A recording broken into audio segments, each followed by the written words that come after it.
ጤና ይስጥልን ዳጣ ቀጣይ ክፍል። ኤቢ የሰላምዬ ባል ማን እንደሆነ ሳትደርስበት ወይንም ጥርጣሬ ሳገባት አይቀርም። ጉድ ፈላ። ኤቢ የሰላምዬ የልጇ አባት ማን እንደሆነ ያወቀች ዕለት ቤቱ በአንድ እግር ቆመን ማለት ነው። ማርታዬ ይሄንን ጉዷን አሰማ። ማርታ በእርግጥ ጥሩ እናት ናት። በእውነት በጣም ጥሩ እናት ናት። ቤቷ በምንም ምክንያት ንፋስ እንዳይገባ አትፈልግም። ደረጀም እንደዛው። ደረጀ ዳጣን አስጠንቅቋታል። በምንም ታምር እኔ እስከማስተካከል ድረስ የኔና ያንቺ አባትና ልጅነት እንዳይታወቅ አደራሽን ጥንቃቄ አድርጊ።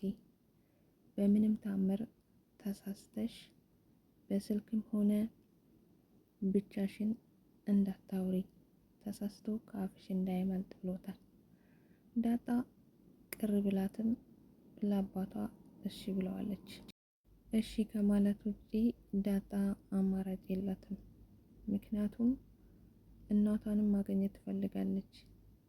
እዚህ ጋም ደግሞ አባቷ እንዳይረበሽ ቤተሰቦቹም እንዲበጠበጥ አትፈልግም። ናታን ሰላምዬ እንደውም ኤቢ ሲያስጨንቋት የት ነው የተወለድሽው አባትሽ ማን ነው ብሎ ቢጠይቋት እስከ ዛሬ ድረስ አልተረገረችም ነበር። ነገር ግን በአጋጣሚ ለናታን ነግራ ነበር። ናታን ግን ለሰላምዬ ነግሯት ሰላምዬ አፋጣት ነበር። በዛ ምክንያት ሁሉም ሰው የት ነሽ አንቺ ማን ነሽ አንቺ የት ነው የተወለድሽው አገርሽ የት ነው እናትሽ አባትሽ ማን ነው ብሎ እየጠየቋት እንደሆነ ለአባቷ ለደረጀ ነግረዋለች። እሱም ደግሞ በምንም ተአምር እንዳትነግራቸው አንቺ ትውልድሽ ከአዲስ አበባ ውጪ እንደሆነ አባትሽም ስሳይ እንደሆነ አስረጃቸው። በቅርብ ጊዜ ውስጥ እህቶችሽንም እናትሽንም እንድታውቂ አደርግሻለሁ ብሏታል። ማርታ ከማንም ሳትሰማ ማንም ሳይነግራት እኔ ራሴ እስክነግራት ድረስ እንደው አደራሽን እንዳታዬ ብሏታል ደረጀ። ራሴ ሁሉን ነገር አመቻችቼ አስተካክዬ በቅርብ ጊዜ ውስጥ እናትሽንና እህቶችሽን አስታውቅሻለሁ። ማርታዬ ልትሞትብኝ ትችላለች፣ ስለዚህ ተረጋጊ ብሏታል። ዳጣ ቢከፋትም እሺ አባዬ አልናገርም ብላለች። ምናልባት ኤቢ መጨረሻ ላይ የተናገረችው ደስ አላለኝም። ናታንንና ዳጣን የዋራችሁትን የምታወሩትን ሰምቻለሁ።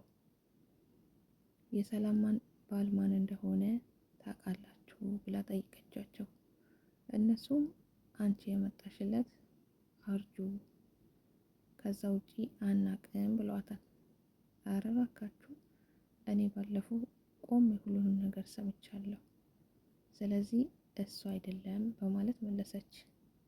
እና ታዲያ ማን ሊሆን ይችላል ብሎ መልሰው ጠየቃት ናታን።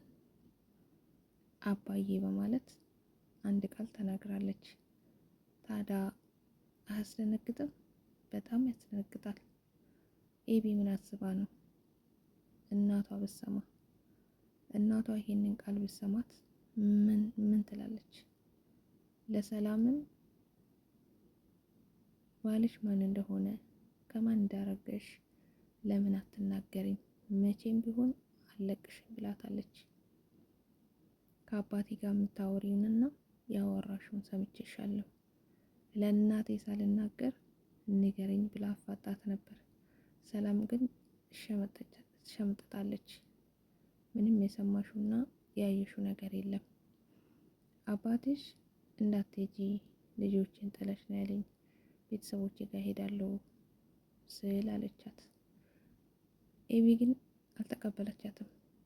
ምናልባት እኔ የፈራሁት ሄዳ ለእናቷ አባቴ ተጠራጥሬያለሁ እንዳትላት።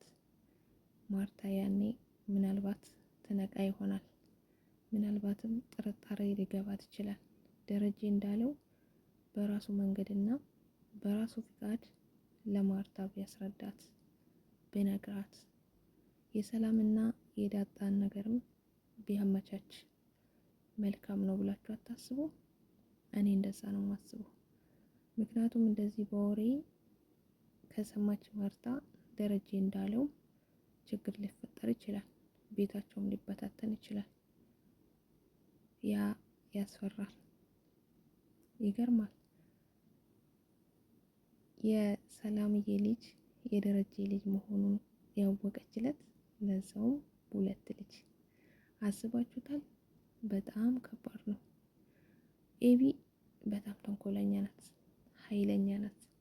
ነገሮቹን ለማወቅ የያዘችውን ነገር መልቀቅ አትፈልግም። እስከ መጨረሻ ድረስ ማወቅ ትፈልጋለች። ናታን ለራሷ ማድረግ ትፈልጋለች። ናታን ግን አይፈልጋትም። ምክንያቱም እንደ ኤቢ አይነት ያለች ሴት ለትዳር አትሆንም። ትዳር እንኳን ብትይዝ ትዳሩ ይፈርሳል ብሏል። እሱ የሚፈልገው ዳጣ ነው። ዳጣ ንጹህ ልጅ ናት። የምትናገረውም ፊት ለፊት ቁም ነገርም እንደዛው አላት። ቁም ነገርንም ታውቃለች። ነገሮቹንም መጠበቅ ትችላለች፣ መገናዘብ ትችላለች። ለሰው ልጅ የሚመችና የማይመቸው ነገር ለይታ ታውቃለች። ኤቢ ግን እንደዛ አይደለችም። ኤቢ ትልቅ ናት፣ ነገር ግን ብልጥም ናት። ግን ደግሞ የያዘችውን ነገር እስከምታጣራ አትመለስም። የሆነ ሆኖ ማርትዬ ግን አሳዝናኛለች በማታውቀው ሁኔታ።